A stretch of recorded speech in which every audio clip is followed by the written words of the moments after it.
everyone. This side Pooja Sharma, Faculty of English Literature. Welcome on Mohari Devi Tapade Girls College YouTube channel.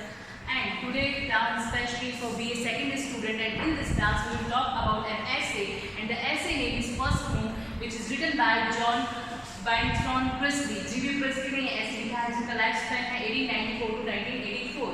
And obviously, as this essay name First Home, you can guess this essay is related to First Snow of England.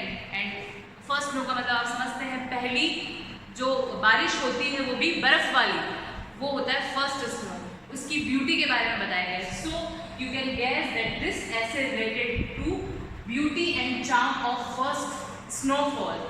Snowfall अगर आप literature student हैं तो easily आपको समझ में आ रहा है कि स्नोफॉल क्या है. वैसे तो सबको समझ में आता है, बट हमने काफ़ी चीज़ें हम जब देखते हैं, गूगल करते हैं, लिटरेचर पढ़ते हैं, तो हमको पता चलता है कि वहाँ पे कितना स्नोफॉल होता है. सो उसी के बारे में ये पूरा ऐसे G.B. प्रिस्टली ने लिखा है. G.B. प्रिस्टली के बारे में हम थोड़ा सा जान लेते हैं, उनका इंट्रोडक्शन क्या है. G.B. Priestly was born on 13 September 1894, Bradford, Yorkshire, England, and died August 14 in 1984, Elstone near Stratford upon Avon, Warwickshire. J.B. Priestley was a British novelist, playwright, and essayist.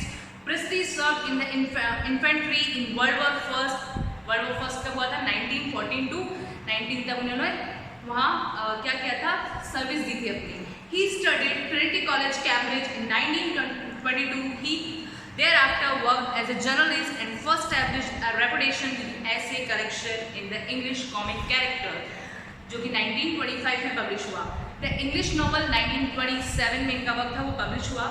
He achieved enormous popular success with The Good Companions 1929. Good Companions इनका जो work था उनसे इनको काफ़ी popularity मिली, जो कि 1929 में आया था.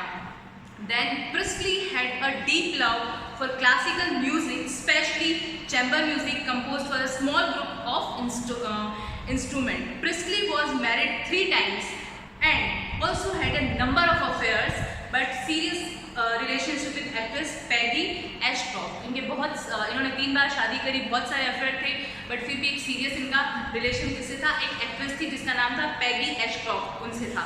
इनके बारे में ये कोटेशन बोला जाता है, lusty and as one who has enjoyed the physical relations with the sexes. So आप सब समझ गए हैं. Priestley wrote for himself. इन्होंने एक्चुअली ये जो कोटेशन है वो इन्होंने खुद ने ही दिया है खुद के लिए, that I am a lusty man.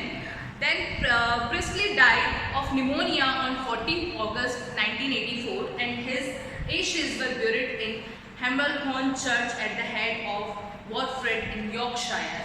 ये आपको J.B. प्रिस्टली का मैंने इंट्रोडक्शन बता दिया. That J.B. प्रिस्टली जो हैं वो उन्होंने कौन कौन से वर्क्स लिखे हैं, और ज़्यादा वो अपनी कंपेनियन जो एक बुक आई थी 1929 में उसके कारण पॉपुलर हुए. एंड उनके जो ऐसे है उन्हें हम फर्स्ट में ऐसे पढ़ेंगे, और इनका कैरेक्टर मैंने बता ही दिया, ये खुद अपने बारे में बोलते हैं, that I am a lusty man.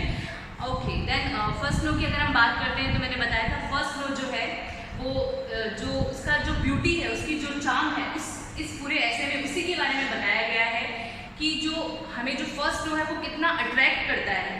तो फर्स्ट नो का थोड़ा सा इंट्रोडक्शन हम जानेंगे. First know is an essay by J.B. Priestley. Obviously its original publication in the Saturday review 1927. ये इनका ओरिजिनल पब्लिकेशन इस ऐसे का सैटरडे रिव्यू में आया था जो 1927 में आया. The essay later appeared in several Priestley collection. Then उनके कुछ कलेक्शंस थे, उनमें भी ये आया, जैसे एब्स एंड एंजल्स जो कि 1928 में आया. देन ऑल अबाउट आरसेल्स जो कि 1956 में आया. देन ऐसे ऑफ 5 डिकेड्स जो 1969 में आया. देन क्या है इस ऐसे में? The essay uses the language of fairy tales, the house becoming a woodcutter's cottage, local people, elvish beats. इस ऐसे में इन्होंने जो एग्जाम्पल्स दिए वो कैसे दिए हैं? जैसे कुछ फेरी टेल्स के बारे में दे दिया, परियों की कहानियाँ टाइप्स, ऐसे कुछ एग्जाम्पल दे दिए. बच्चों से रिलेटेड इन्होंने कुछ एग्जाम्पल दे दिए. दिस ऐसे about the beauty and charm of the first fall of snow in England. Obviously ये फर्स्ट फॉल ऑफ जो इंग्लैंड में होता है स्नो का, उसकी ब्यूटी एंड चार्म के बारे में इन्होंने ये ऐसे लिखा है, क्योंकि इन्होंने खुद ऑब्जर्व किया है पहले, उसके बाद ये ऐसे लिखा. मॉरल ऑफ द ऐसे इज दैट, सबसे इंपॉर्टेंट चीज़ यही है कि इस ऐसे को पढ़ने का क्या मीनिंग है. ऑब्वियसली किसी चीज़ को हम पढ़ते हैं तो उसका कुछ मॉरल ज़रूर निकलता है, और हमें सोचना भी चाहिए, उस पर एनालिसिस भी करना चाहिए कि इसका मीनिंग क्या हो सकता है. तो इस ऐसे को जब हम पढ़ेंगे तो पहले तो यही है, ब्यूटी के बारे में बात की गई है, स्नो फर्स्ट स्नो की फर्स्ट स्नो जो होता है वो कितना लोगों को अट्रैक्ट करता है, किस अकॉर्डिंग अट्रैक्ट करता है। बट लास्ट में हम जब ये ऐसे कंप्लीट करते हैं तो इसका एनालिसिस यही है that happiness lies in your heart and mind, you can not buy it by spending money. जो हैप्पीनेस है वो कैसे मिलती है हमें, हार्ट एंड माइंड से मिलती है, हम इसे पैसे से नहीं खरीद सकते हैं। If you like you can use your imagination, see beauty even in a common thing such as the fall of snow and drive happiness from the experience. इतनी ब्यूटीफुल बात बोली गई है कि आप जो अपनी हैप्पीनेस है वो क्या करते हैं, खरीद नहीं सकते हैं उसको। अगर आप खुश हैं अंदर से तो आपको कॉमन चीज़ों में भी बहुत हैप्पीनेस दिखेगी। जैसे हमारे एसेइस्ट हैं जेबी प्रिस्टली, इन्होंने फर्स्ट स्नो में अपनी हैप्पीनेस देखी, तो ये कह रहे हैं कि अगर आप दिल से खुश हैं तो आपको कॉमन चीज़ों में भी हैप्पीनेस दिखेगी, और हैप्पीनेस ही सबसे इम्पॉर्टेंट चीज़ है, इसको हम नहीं खरीद सकते हैं। तो इस जो ऐसे है इसका मॉरल यही है, by this essay Priestley pin point truth that usually escape notice. और इस ऐसे में उन्होंने पिन पॉइंट किसको किया, ऐसे ट्रूथ को जो लोग नोटिस नहीं करते हैं, जो ट्रूथ्स हैं बट उनको अवॉइड करके अपनी लाइफ में फर्दर चलते हैं बट उनको नोटिस नहीं करते, जो कि करना चाहिए। Priestley prose style is easy, clear and refined without being artificial. So ये हमारे ऐसे के बारे में बात हो गई है। फिर मैं आपको थोड़ा इसमें बता देती हूँ कोटेशन पढ़ के, जो सबसे इम्पॉर्टेंट है। The first fall of snow is not only an event, but it is a magical event. Obviously, ये एक इवेंट नहीं है कि भाई जस्ट फर्स्ट फॉल है जो हमेशा ही होगा। ये एक मैजिकल इवेंट है जो कि हमें अंदर से बहुत हैप्पीनेस देता है अगर हम इसको देखेंगे, ऑब्जर्व करेंगे। बट वो डिपेंड करता है हमारे पे कि हम अंदर से अपना नेचर कैसा रखते हैं, तो हमें बहुत मैजिकल लगेगा। You go to bed in one kind of world and wake up to find yourself in another quite different. And this is not enchantment that where it is to be found.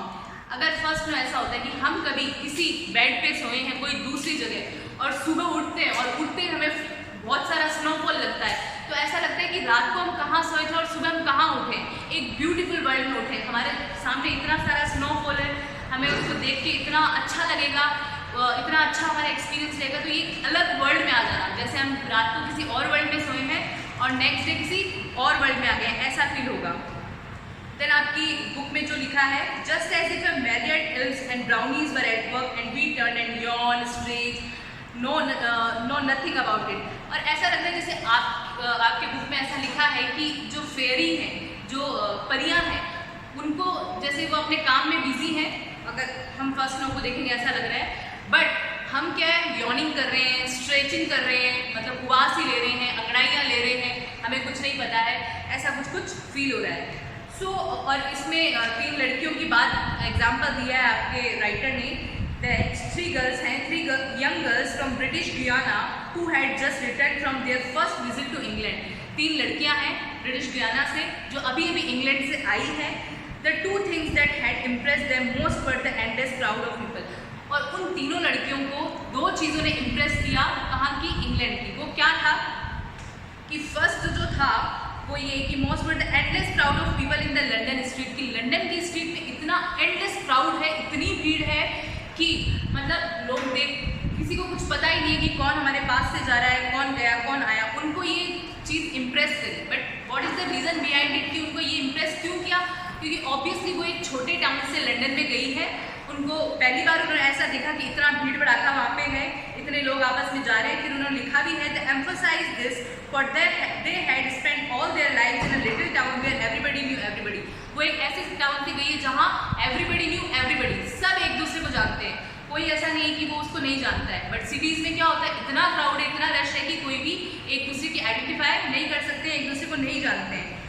तो ये एक चीज़ impress करी उन लड़कियों को जब वो Guyana से ब्रिटिश आई है, इंग्लैंड आई है। देन सेकंड थिंग क्या थी, ऑब्वियसली स्नोफॉल। बट फिर भी हमारे जो राइटर हैं वो बता रहे हैं, and the snow covered landscape they awoke to one morning when they were staying somewhere in Somerset में जब वो गई हैं, एक दिन कहीं रात को रुकी हैं, और जब वो सुबह उठी तो उनको स्नोफॉल दिखा और वो इतना ब्यूटीफुल उनको अट्रैक्ट कर रहा है स्नोफॉल, तो वो उनके लिए इम्पॉर्टेंट था। They were so thrilled and delighted that they flung away and pretense of being demure young ladies and rushed out the house to run and across the glittering white square। और वो इतनी ज़्यादा खुश हुई कि इसको देख के, स्नोफॉल को देख के, और ऐसा बिहेव किया उन्होंने, वो बहुत कि भाई हम तो बच्चे हैं, हम इस पर खूब कूदेंगे, खेलेंगे। सो यही है, कुछ कुछ एग्जाम्पल्स और भी दिए, आप इसका टेक्स्ट ज़रूर पढ़ें घर पे। तो हमारा जो ऐसे है फर्स्ट नो, इन शॉर्ट मैं अगेन बता देती हूँ। फर्स्ट नो जो ऐसे है वो लिखा है जेबी प्रिस्टली ने, और ये ऐसे ओरिजिनली पब्लिश सैटरडे रिव्यूज़ में हुआ है 1927 में। इस ऐसे में specially about beauty and charm of first fall of snow, beauty और चार्म बताया गया है फर्स्ट फॉल ऑफ स्नो का। बट इसका मॉरल ऑफ द जो ऐसे है वो यही है कि जो हैप्पीनेस है उसको हम नहीं खरीद सकते हैं, चाहे हम कितने भी रिच हैं। हमें क्या करना है, अगर हम अंदर से खुश हैं, हमारा माइंड एकदम सेट है, तो हमें कॉमन चीज़ों में भी क्या हैप्पीनेस दिखेगी। अगर हम फर्स्ट स्नोफॉल भी देखेंगे तो भी हमें हैप्पीनेस दिखेगी। जैसे वो लड़कियां थी, उनका एग्जांपल दिया कि वो जब इंग्लैंड में आई है, लंदन में आई है, तो उनको दो चीज़ों ने इम्प्रेस किया है कि एक तो इतना क्राउड है और सेकंड थिंग स्नोफॉल है। तो ये जो कॉमन चीज़ें हैं ये हमें अट्रैक्ट करती है। अगर हमारा माइंडसेट सही है, अगर हम अंदर से हैप्पी हैं, तो ये चीज़ें हम खरीद नहीं सकते हैं। ये हमें ऑब्वियसली अपने अंदर इनर ब्यूटी से देखनी है, तो हमें ज़रूर अच्छी लगेगी। तो ये बस ऐसे यही है फर्स्ट स्नो। आप इसका टेक्स्ट पढ़ें और बस यही, इसको आप अच्छे से समझें। Thank you so much.